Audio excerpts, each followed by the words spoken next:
Hi, Beth. Hey Jess, what's up? Welcome. Thank you. Hi. Hi. Thank you for joining me for episode 2 of Coaches on Calls Getting Coffee. This is my oversized Maryland mug that is bringing me a lot of joy. Oh, beautiful. Thanks for inviting me. So this is actually a mug that I picked up on my last trip to Kauai in Hawaii, and yeah, it brings me happiness every time I look at it. But thanks for having me. You're in such a beautiful location. Thank you. Yeah, I'm excited being outside. It still feels summery, and I'm just happy to be having a conversation with you, one of my favorite human beings, radiant, brilliant, just down to earth and extremely powerful. So I love you and thanks for being here. Well, thanks for having me, Jess. I love you too. And so, one of my intentions with recording conversations with my favorite coaches on earth is so that people get a sense of what coaching is and some of the topics that we talk about in coaching conversations.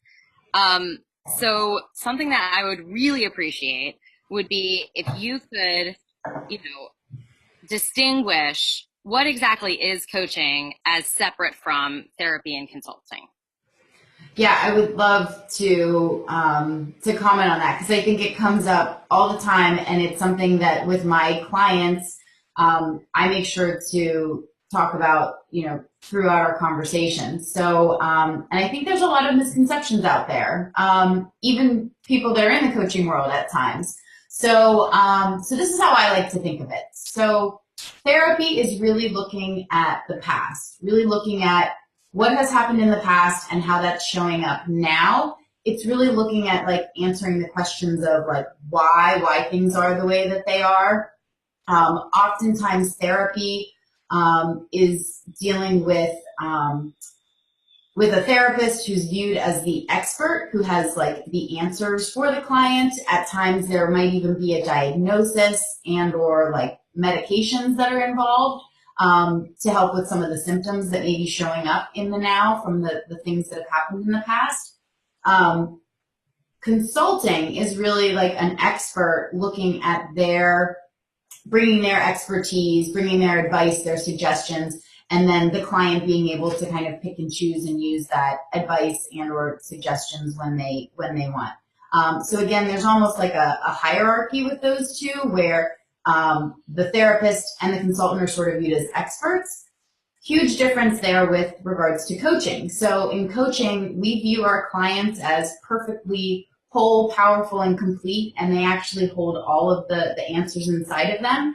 And with coaching, we're really looking at the future. So where the client is now, where they want to get to, and we're looking at addressing the question of how. How do we get there? What is it that you want, and how do we make that happen?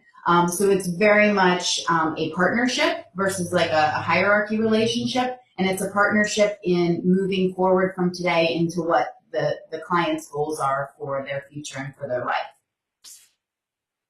Thank Any you. questions? What do you think about that? Anything to add? Did I miss anything? I think what you said was so captured it beautifully. And the part that always stands out in my mind is that the client, whole, complete, and perfect, exactly as they are, and we're here as a mirror, reflecting what we see, getting really clear about cock-a-doodle doo, getting clear about how things are right now Mm-hmm. and what the gap is between how they are right now and where they want to be in the future. So thank you for distinguishing those. Yeah. And today you were just before we hit record, we were talking about the subject of fear and love and where are our actions, where are our choices coming from? Are they coming from fear or are they coming from love? And that is a Yeah. super juicy topic. And I would just love to hear, Beth, how has that shown up for you in the past week of your life? So I'm not sure what your topic was last week, but I have realized that there's been a lot of stuff that's been coming up for me over this past week since just actually since you and I spoke last. And I'm realizing that there's a lot that I haven't been dealing with, quite frankly. And so I've been pushing it down, avoiding it, and realized that there's a lot of stuff that I needed to get complete on. So just yesterday, I did some completion work, and I realized that in getting complete on some of that stuff, first of all, it all comes down to me and like how I'm acting, how I can respond, the choices that I'm making. And what came out was the stuff that I was upset about. Was I getting upset from a place of like who was I being during that time when I was upset? And the question was asked, well, where are you coming from? And I actually have like a post-it note on my computer. It says like, where are you coming from? Are you coming from fear? Are you coming from love? Because I realized that the things that I needed to get complete over oftentimes were things that I was actually coming from a place of fear. So coming from a place of like acting the way that I had always acted, responding the way I had always responded, and really just being like fearful of what the results were. So super simple example. Do you want a super simple example of how this showed up for me today? Yeah. I mean, so silly.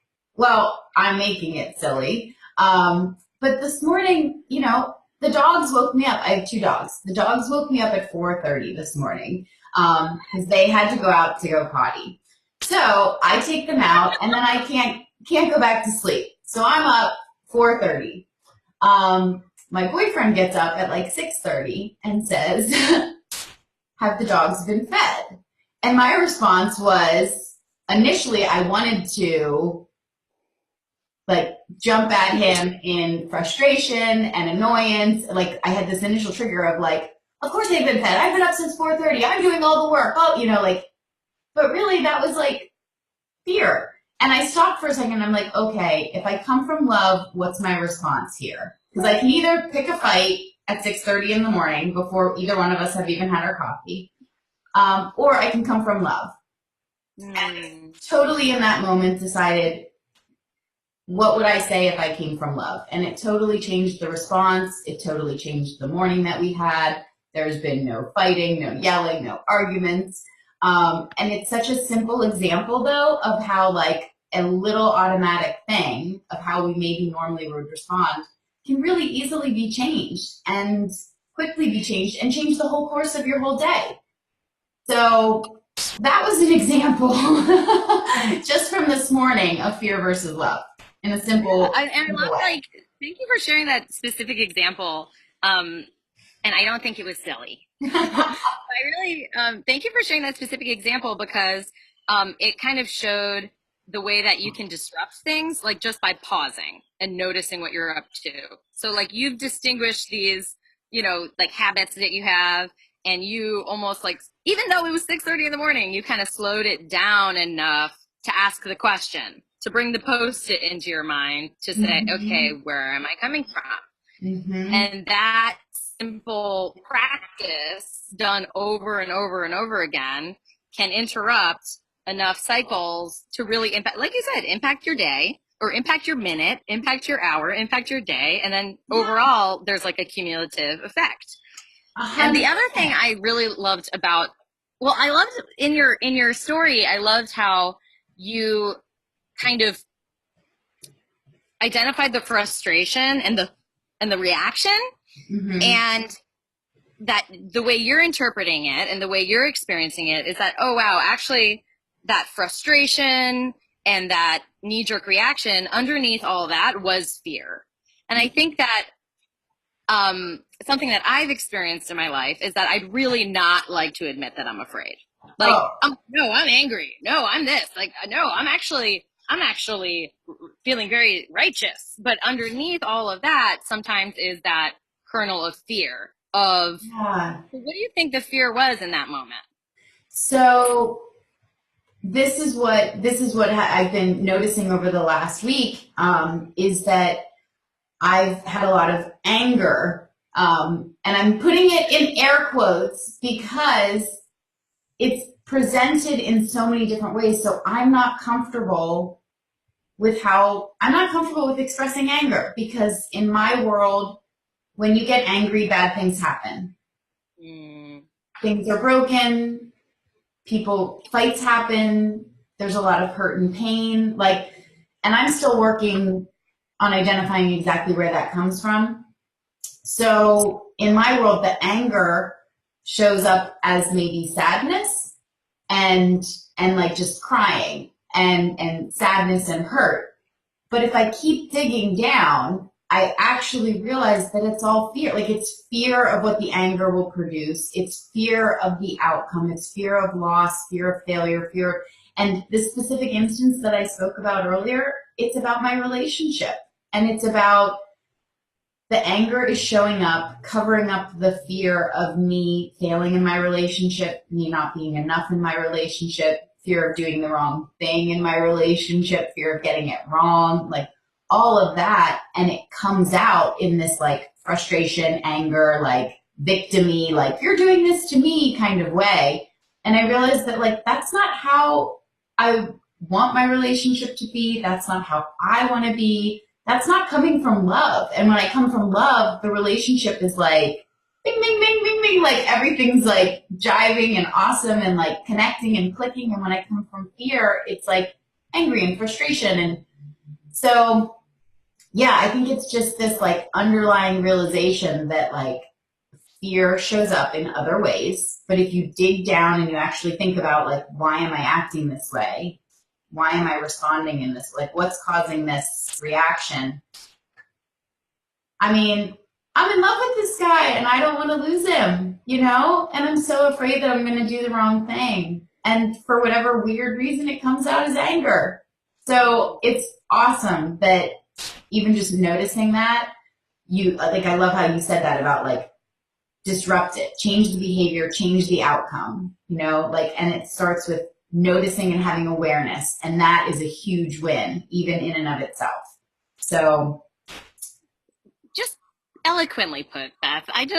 The thing that jumped out in your speaking to me is this idea that, you know, you in that story and even just in what you're working on, you're working on taking full responsibility for your emotions and reactions, and knowing that, you know, there's actually space in between whatever happens, the emotion you feel, the thought you have about the emotion you feel, and then the behavior. And I have certainly, like, this has been one of the revolutionary things for me in accomplishment coaching and participating in this personal transformation experience, is that this is not a surprise to anyone who knows me well, including you, that I am so emotions driven. And the idea of making a choice because I feel like it, like, not like, oh, I just feel like it, but like, no, but that's how I feel. Like, I have to do it because I feel like this. It's my feeling. It's so true. It's my feeling. Yeah. When real, so that was kind of a giant slice of humble pie of like, oh, wow. Like it's actually my job to take care of myself to the point of I'm taking responsibility for how I feel, because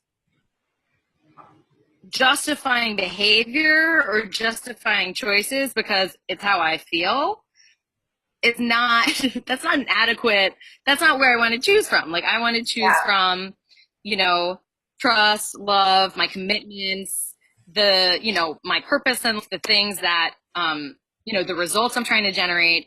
And for a very long time, I was like, well, why am I not getting the results I want?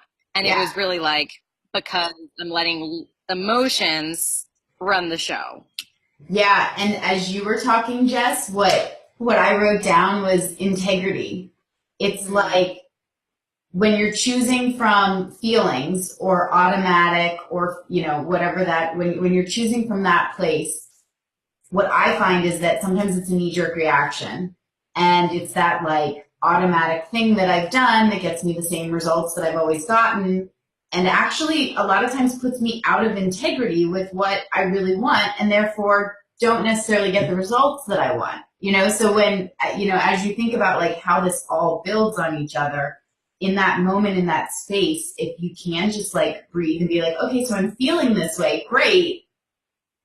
However, and what I really want is this, so I'm going to choose this way.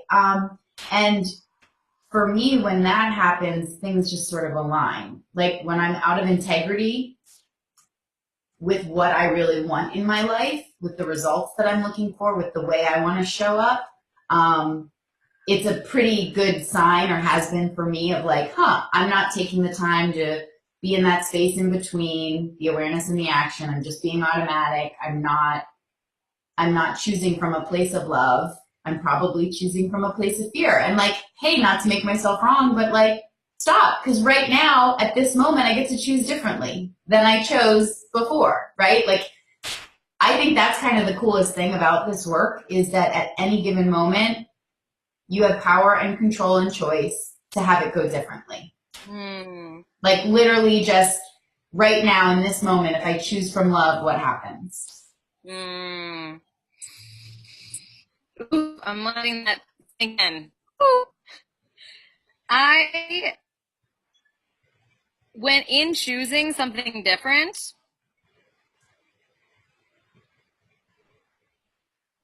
having the support of a coach and having the support of a friend like you and a coach like you, both as a friend and also you coach me a bunch.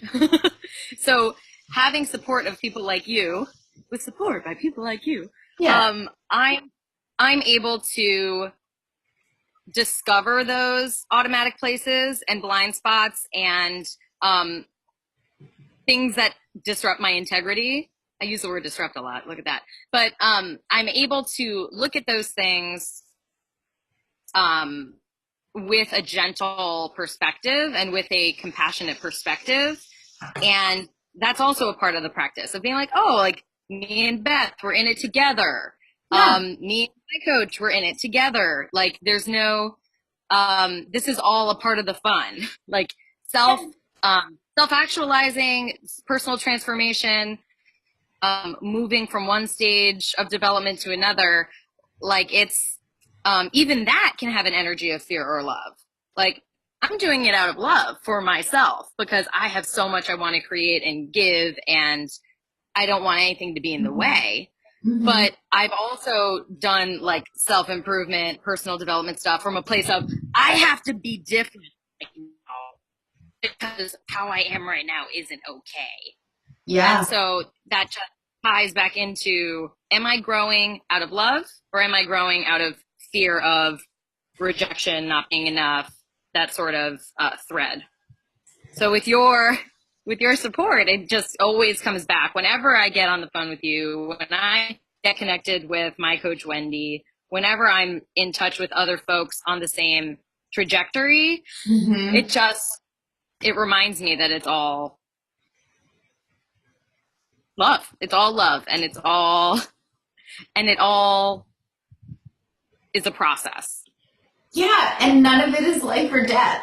Like, it's literally, like, I love when you said it's play, and the choice coming from love can be play. I was on a call yesterday with it was a discovery session with a potential client, and I loved this call. It was like a beautiful connection that he and I had, and it was really cool because he's actually a coach.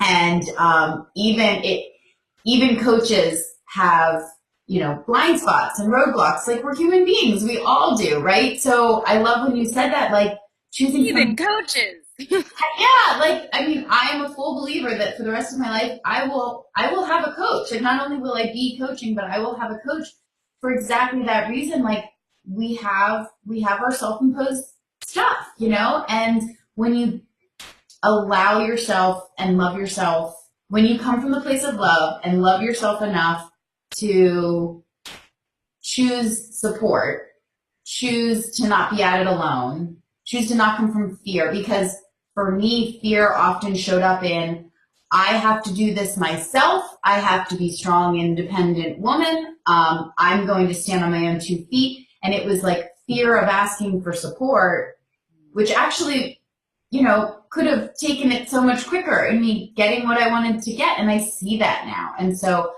I am wholeheartedly embracing the fact that there's a million places where we can get support, and asking for it and having the awareness about it, like we were talking about, loving yourself enough to get it when you need it. It's huge and it's beautiful and it allows connection and emotions and there's like so many possibilities inside of it. Support. Get it Yes, when you need it. That's even when you that's don't, right? yeah, support. No such thing as too much support. Just keep going. Like, I love it. Well, Beth, thank you so much for joining me for a conversation. You know, as always, I love being in your presence. You always, like I said, you lift any heaviness off my shoulders just by playing around with me and talking about the things that matter most to me. And I'm just grateful to be in it together, on this path together. And what value did you get from having a conversation about love versus fear? Or not love versus fear, but yeah, choosing from choose. love or fear? Yeah. Well, so first of all, Jess, you are just like total brilliance and wisdom and insight and love and play and fun. And I have so loved this time with you. Thanks for inviting me here. I got so much value out of this conversation. Um, you asked me earlier, like how I felt today, and I felt a real heaviness. I felt stressed and overwhelmed and some frustration. I was feeling a lot of emotions that I was not excited about starting my day. And now I've been with you and I feel so much value. I feel light. I feel joy. I feel so present to love and possibility. And specifically with this conversation, I got so much value out of just like awareness and reminders around coming from fear versus love, what possibility that creates versus what limitations it could impose, being empowered versus disempowered. Disruption is a beautiful, great thing because it allows you to step out of your comfort zone. And really just like this awesome, awesome reminder of like at any moment we can choose from fear or from love. And for the rest of the day, I'm choosing from love. I'm going to keep Woo! the post-it note nice and close to me. I'm gonna get myself a post-it note. And I will talk to you again soon. And thanks again for joining me. All right, Thank have you, a my dear. wonderful day. You too. Bye. Bye.